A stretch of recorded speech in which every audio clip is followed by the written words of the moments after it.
I'm John Forrest. This VLM is about frustration, and it's titled Frustation Can Be Toxic.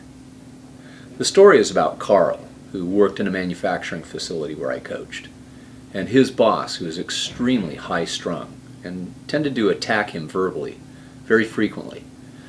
He would say things to Carl like, "If you were really committed to this department, you wouldn't even think of turning in a report that looked like this."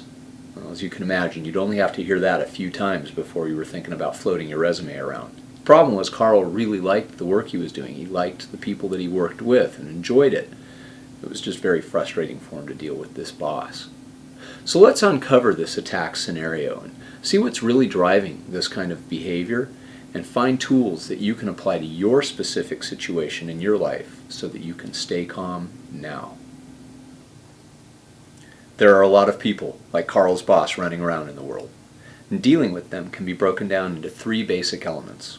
The first is managing your own projection. The second is determining the source of the problem. And the third step is to speak to that source of the problem, not to the attack.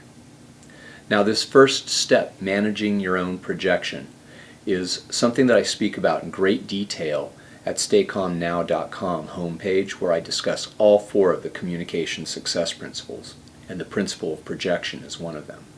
What that meant in Carl's case was that when Carl's boss was attacking him, Carl was feeling a lot of anger and becoming very hateful towards his boss for treating him this way.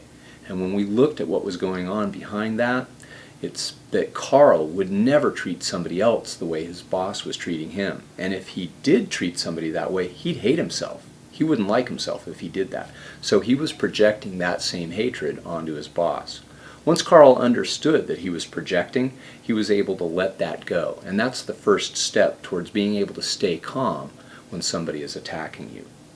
Then this second step of determining the real source of the problem, Carl and I had to talk through it, and we figured out what we were pretty sure the source of the problem was, so that the next time Carl was attacked by his boss, he'd be able to ask his boss about what was really going on. And it happened. On the next attack that was around the same issue, Carl was able to say, "Wow, boss, it sounds like you're feeling a lot of pressure and are upset because you're not getting the report that you need to be able to turn in to make your deadline on time. Is that right?"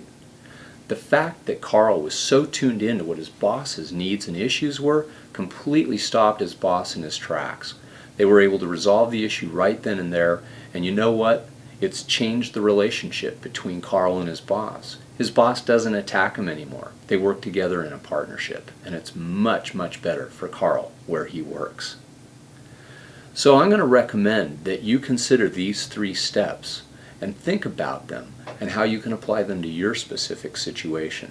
The best time to do this is while you're in a relaxation cycle, so that you can really visualize the outcome that you want and think about what the real problem might be behind the attack.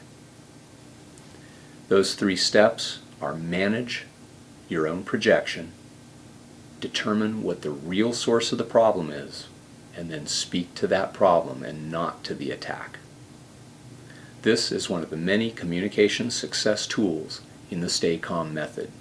If you'll apply it now, you'll see better results in your life tomorrow.